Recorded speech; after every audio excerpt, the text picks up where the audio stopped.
Good evening. Welcome to From All Angles, the talk show with a difference. I am your host, Bishop Dr. Everett Ainsley, and alongside me this evening is Minister Patricia Anson, another co-host. Minister Anson, good evening to you. Good evening, Bishop. Good evening, everyone. Welcome again to our program. Great. I am so delighted this evening to have with us a young lady who I've known for over 25 years.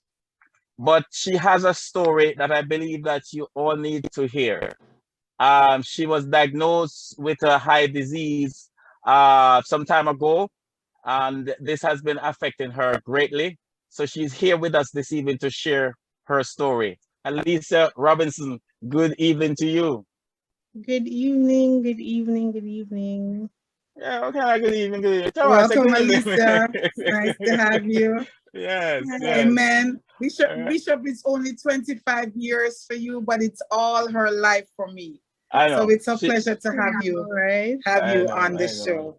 Indeed. Yes, Amen. yes, Welcome, yes. welcome. Welcome to you. I must also apologize for our other co-host, Dr. Ingrid Reed, who is here at this time.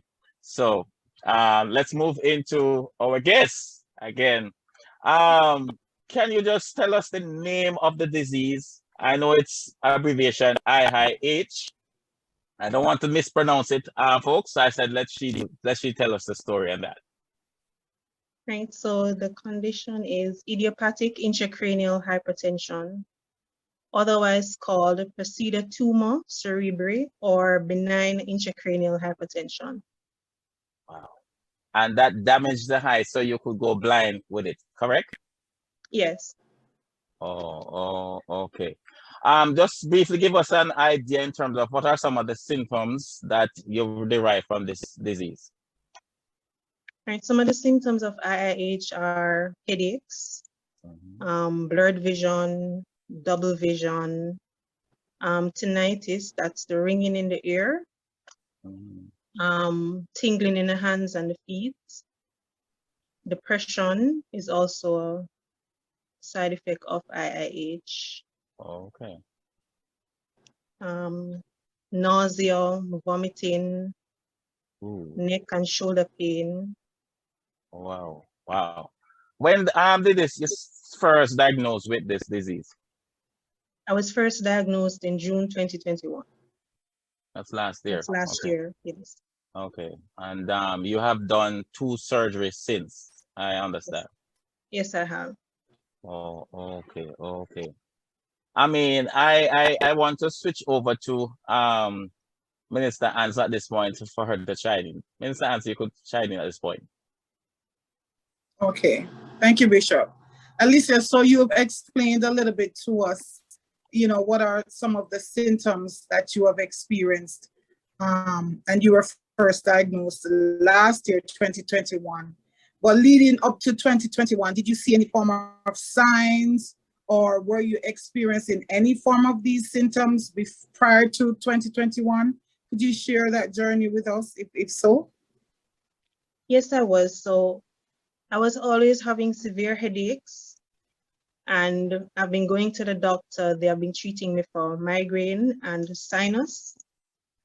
They always say that my sinus is infected, and they would give me migraine medications for the headache, but it just wouldn't go away. Later, as the years progressed, I started having blurred vision, which I really honestly didn't pay any mind, because I thought it was just that because I was working using the computer on a daily basis, I thought that it was just because I was sitting around the computer too much. That's why I was having the blurred vision. And then in June 2021, I went to another GP, and he was treating me on some high dose of migraine medications, and they weren't working. And he was saying, Alicia, something else is seriously wrong. And he asked me to get a MRI done. And I was really hesitant in getting the MRI done because I've been doing previous tests before, and the results were coming normal. but I was still in pain. I was still having the severe headaches. So before they were testing me for like lupus, hypothyroidism. So I've done like blood works, CT scans, and everything was coming back normal until I did the MRI in June, and the findings were equivocal to that of IIH. Okay, wow, that seems like a lot. So for those who don't know, Alicia is currently living in Jamaica, where the cost of medical bills, the tests, doctor visits, they're very costly. Could you walk us through, Alicia, a little bit of some of what you went through with the medical costs and how you went through all of that? Young lady working just a regular 9-to-5 job. What are some of the financial struggles that you endured leading up to this? It's really a struggle because sometimes like per week, 2-3 times I ended up in the emergency room. A doctor's visits might cost $4,000. Plus along with blood works, which is additional cost. Sometimes at the end of my visit, I am like $30,000, $40,000 billed. When I started seeing my neurologist and my ophthalmologist, the prices increased. So it was like $16,000 per visit. The ophthalmologist was $8,000 per visit, and there were additional tests. Some of the tests cost $25,000. Like for OCT, a visual field, $8,000. I had weekly, depending on how my symptoms are, I'll have weekly follow-ups with my neurosurgeon, and each visit cost me $9,000. Wow. Wow. And sometimes I have like tests to do, like CTs, blood works, a CT scan of the brain, not CT, MRI of the brain in Jamaica costs like $61,000. A MRV of the brain costs like $118,000, thereabout. Wow, so it really depleted your savings, it depleted all your resources. And you have explained that you went to 2 surgeries already. How were those funded? Well, my surgery, I got assistance from my uncle, as well as I had a GoFundMe up. And my workplace also assisted as best as they could. Okay, all right. So that's really, we want to thank those persons that made that contribution. But now you are in a dilemma again. You have another surgery, a 3rd surgery to complete. And could you tell us about that and where will that be? Right, so the 3rd surgery is called venous sinus stenting, and that will be in New York. So I made contact with an intervention neuroradiologist in New York who have been treating patients with IIH. And that has been successful. His clinical rates have been very good so far. So I reached out to him, sent my medical records, and he reviewed to see if I was a fit candidate for him, and I was. Actually, when I consulted with him, he actually found another diagnosis. And that was venous sinus stenosis, and that was found on an MRV of the brain that I did. And I actually had to get it repeated, and when it was repeated, it showed severe stenosis. And that's how I was introduced to getting stents placed. Oh, wow. So technically saying without the surgery, apart from you going totally blind, 100% blind, would that be your situation? Right, so because of the severe pressure on my brain and the optic nerve, the fluid that is being built up is causing severe pressure. So if I don't release the pressure, then I can lose my vision. I did a shunt in last year, October, because the medications weren't working. I wasn't responding to any medications. The last resort was getting a shunt placed, and my visual fields were very bad. So I lost sight in both my peripheral view. So I'm only seeing center focus. I did repeated visual fields and they were no good. It showed the same. Each time I do one, it's worse than the one before. I also had repeated lumbar punctures done and my pressure was very high, over 50. And, my neurosurgeon, always say that a pressure over 50 is not a good sign. I can just lose my vision at any given time without a warning, because the normal pressure is 18. So anything over 18, it's considered high. That's dangerous. Yes. Yes. Wow. Wow. So I actually had the shunt placed in October last year on my birthday. Yeah. Never Wow. had a choice. It was either enjoying my birthday or putting myself at another risk, another day of losing my vision. And of course, my vision was having my vision is very important, and I choose to get my surgery done on that day. The shunt was working fine until my symptoms started to come back. So actually in January, February, the latter part of February, early March, my symptoms started to come back. All my IIH symptoms came back very severe, and I had to live in the emergency room. I had to do weekly follow-up visits with my neurosurgeon. Before that, when I did the surgery, my vision had improved. I was seeing better.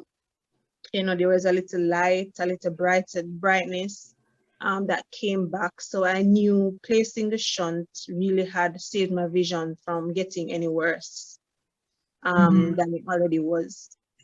But, for a few months later, my symptoms started to come back because the pressure is building up and they can't find what's causing the pressure to be built up. I had several adjustments made to my shunt to change the flow. And each time the flow changes, I had a severe reaction. My symptoms came on very worse. So I was experiencing both high and low pressure symptoms, which wasn't good. So if I was sitting up, I can't sit up for long periods. When I lie down and I'm to get up, I'm having severe headaches. And I had to do a ligation of the lumbar peritoneal shunt in June this year. And my symptoms got worse. After that, so I did that June. I was out of work for 3 weeks. And my symptoms has not changed. Each day it's worse. And now, so I'm still having the severe headaches. My eyes are hurting me now, and that's how I know that the pressure is high, because I'm having sometimes my eyes will get red, nausea. When I did the surgery in last year, October, the nausea it got worse. It was more severe and it has not left since. Sometimes I can't eat because of the nauseousness. I take medication for the nausea. Sometimes it works, sometimes it doesn't. Wow. And the medications are very expensive. A month ago, I filled a prescription that was $100,000. And sometimes medication just don't work. And so I have to be in constant pain. It's just rough. It's a lot.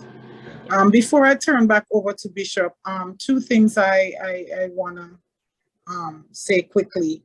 If there's any medical personnel, doctors, anyone watching this interview, and if you're able to assist, we'll gladly welcome your assistance as well. Any form of assistance to help Alicia would truly be appreciated. But before, as I said, before I turn back over to Bishop, I want to ask you one final question, Alicia. You've listed all these medical conditions and symptoms, and you've mentioned the financial part of it. But I want to ask you about the emotional part of it and your spiritual life, because I know you're a woman of God. How has that affected you? Your sickness affected you as a young woman. How has it affected your life and your family life? It changed my life completely, but at one point, I stopped going to church, but not necessarily stopped going to church. It was because I wasn't physically well. Okay. And that made me uncomfortable because I love church. I love to be involved. Being around my church family has always been good, comfortable, happy. And the fact that I was not able to do that anymore, there are times when I become really depressed. And, I will ask God, why me? Will I get back my normal life? Will things change for me? What have I done to deserve this? What is the lesson in all of this? Start to question God, because there are days when I just don't think I'll make it through the day. I've been home since last year, October, before I did surgery. I've been home, and for persons who know me knows I love to go out and enjoy myself, and I'm not able to do that anymore. I try to go to work as much as I can. There are days when I can't. But I still push, and I believe that God is going to heal me. Amen. I remain positive and I speak positivity daily. And I think that's what has been helping me daily as I go through each day. I don't entertain negativity That's any good. at all. I don't. So I try to remain positive, and I pray, and if I need prayer, I'll ask for prayer, and I just remain positive. I am so proud of you. That sounds great. It's not easy. It's not easy. We are here Yes. with you. We are here Yes, as you're yes, part of your support team to yes. help you stay positive, because it can't be easy. So Bishop, are there any more Yes, questions? because I'll turn back of over course, to you. I was just about to ask, and she partially answered part of my question in terms of what is our support group. Because having been through all of this, you must have a strong support group. Yes, that's And important. That's key, very, very key. Mhm. And the support from the church, what was that like? So tell us about your support group. And so I have on Facebook, I have support groups with persons who have the same disease as me. Okay. And so I joined them. Persons share their story, and you will get answers to questions. Medically, spiritually, persons will encourage each other. I also started a support group in May also, but not being Could you so. share that for our audience? Could you share that in case anyone, what's the name of your support group on Facebook, if people want to join it, so others Sure, can be a part of it? Yeah, it's Alicia's Journey with IIH. Okay. Okay. And that's on Facebook. Okay. Okay. Mhm. All right. So I'll share stuff relating to what we face being diagnosed with IIH. And I must add that, it's a disability that it's not visible. And a lot of persons always say, but you don't look sick. I try not to bring myself where I'm helpless. I try to put myself together just the same, because I have to go to work and I have to put myself together to go to work. So my support groups, Facebook, my church have been very supportive. Per financially, they have been supporting me and they have been praying for me. They periodically check in on me to ensure that I am doing okay. And I try to attend church when I can. Okay. Good, wonderful. That's nice. That's great. Because as we Minister Anson work in the social field, so we know what about support. You know, you need that. Yes. And I'm happy you share that. You were also shared before we actually start the interview in terms of that your weight fluctuate, and one of the thing that can derive from the sickness is diabetes. Could you share with the viewers that information, please? So obesity is a known cause of persons with IIH. So I'm not obese, but I had to change my diet. So I had to see a nutritionist to change my eating habits to ensure that I maintain a certain weight. Because being overweight can add to this buildup of cerebrospinal fluid. Wow. So that Wow, had to, that's a so that big had to, change. yeah, so that had to the cost again. Yes. Oh, wow. I tell you.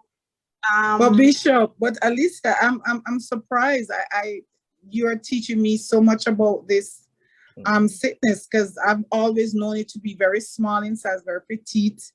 And that is a big struggle to to know that one of the things that you have to go through. Yeah, I'm not overweight. I'm not obese, but I had to lose weight, and I the have to weights, right? Right. Right. Understand. So, And so give us. Sorry, go ahead. Yeah, I just wanted to add that the symptoms of IIH also mimics that of a brain tumor. So if you know what the symptoms of a brain tumor is, it's similar. So it's not a brain tumor, but it mimics that of a brain tumor.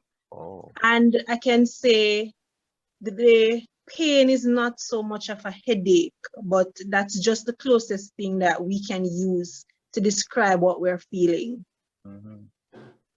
Right. Wow. Wow. This is a new one for me. I must admit.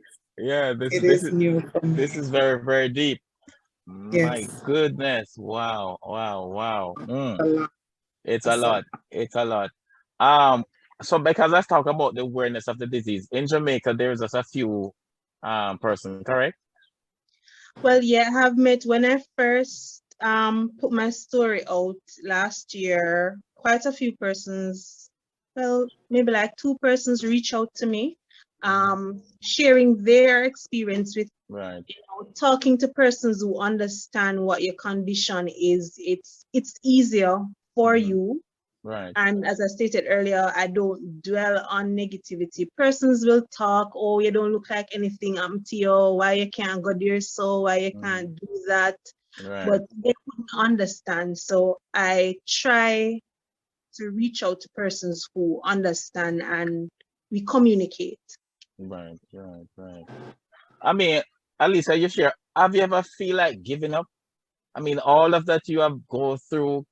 I know that you always have, always sickly from ever since before this actual diagnosis happened. But have you ever felt like giving up? A lot of times, there are times when I just can't bother. Like about a week ago, I just felt like this is it. I'm tired. I'm done. If I go blind, then that's it. If I die, that's it. It's really frustrating at times, because when you go to the emergency room, the doctors in the ER sometimes don't know how to treat patients with IIH, because they just think you're having a headache, and it's not just a headache. It's more than a headache. I went to the ER the other day, and the doctor was sharing with me, Alicia, it really pains my heart when patients like you come into the ER, because we can't help you.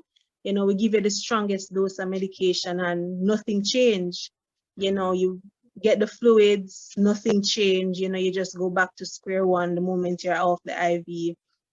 And that is really depressing at times. And yeah, I've had my moments when I just want to talk to anybody. I don't answer my phone. I don't respond to any messages. I just want to be alone. Yeah. And, you know, just feel like this is it. I'm tired. I can't fight anymore. I don't have enough money to do this. And, you know, I'm just tired. I'm tired of bothering my uncle. I'm tired of bothering my family. I'm tired of bothering friends. I just tired. Wow. Man, this is so intriguing. I mean, you touch me here. Really, really touching. You know, but I feel your strength and of course your strong belief in God, which I believe that's what sustain you and keep you going up until now. Amen to that. Yes. Amen. And you know, I just want to encourage those out there, especially Christians. You might not have the monetary thing to give, but you can pray. Yeah. And so we encourage, you know, prayers on her behalf. We live in a time where we need each other.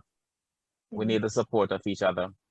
Back home in Jamaica, it's no man's an island, no man stands alone. And therefore we need each other. And so as she belongs to the church, I'm therefore making an appeal this evening, or wherever you're watching us from, just bear her up in prayers as she go through this trying time of her life. She's a young woman, a young lady. And I said sometimes, not live my life yet. And yet still has to be going through all of this. That's it so much. But God knows, and God knows best. And so we ask of you, please bear up in your prayers. Alicia, in closing, what would you say to anyone who maybe has similar issues like what you talk about here? How would you encourage a young person? What would you say to them? Well, to my fellow IIH warriors, you know, we are our own advocates, and it's not easy. It's not just a normal headache, but I encourage you to keep pushing. Don't give up. I know there are times when you just want to give up because you can't bother. You know, I've also known persons who have committed suicide because, you know, they doesn't have support and financial aid. And because of that, you know, they just take their own life. But I encourage you to fight with all your might. Don't give up. Trust in God, because I believe that just like how I believe He's going to take me through it, He's going to take you through it. Amen. I don't think I think we have asked, but I'm not sure we have stated clearly how much the cost of this surgery that you're looking at, this surgery coming up. All right, so this cost, I got an estimated bill from the hospital of $67,000 US. And that's just an estimated cost. I won't know the overall costing until I get a final bill from the hospital. That's when I'm leaving. Wow. I'm trying to figure in my head how much that's work out in Jamaican, Minister Adson. Have you calculated that, Alicia? Yes, I did. That's over 10 million Jamaican dollars. That's 10 million. Okay. So reaching out to our audience, I'm appealing to donors, persons who just reach down deep. I'm saying this on behalf of myself and Bishop and Dr. Reed, who is not with us today. We're placing our credibility on this young lady. We've known her all our life. And we know that, you know, persons are skeptic about, you know, donating to GoFundMe, you know, because in the past, persons have been misleading. But today we are saying we are betting our careers and our credibility of this program from all angles. Talk show that yes, this story is one of the genuine ones, and we're asking you, if you're watching us, please, all our friends and families, I know persons who can't afford to donate, please do so. Her surgery is coming up July the 27th. She has to be in the US. So it's just a few days from now.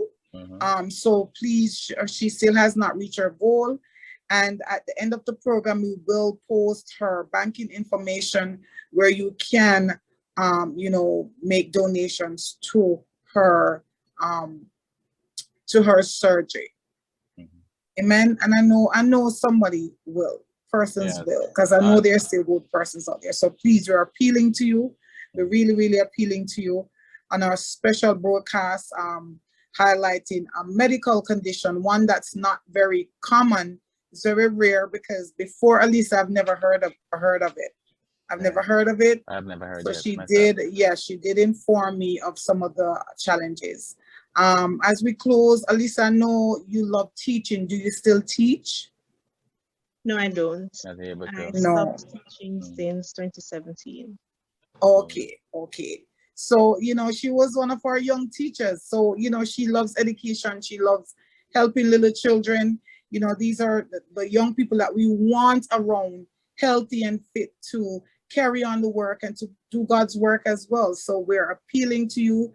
We're asking you to dig deep into your pockets. If you're able to, take out your checkbooks, whatever medium you have, please, we're asking. Or if you're able to give some form of medical services, you know, you can also reach out to us, or at the end of the broadcast, you will have Alicia's information. You can reach out to her as well. Well, thank you so much. You know something, Alicia, time goes by so quickly. I can't believe that we're at the end of the program. But viewers, you're watching From All Angles, the talk show with a difference. Good evening. God bless you. Bye-bye. Bye.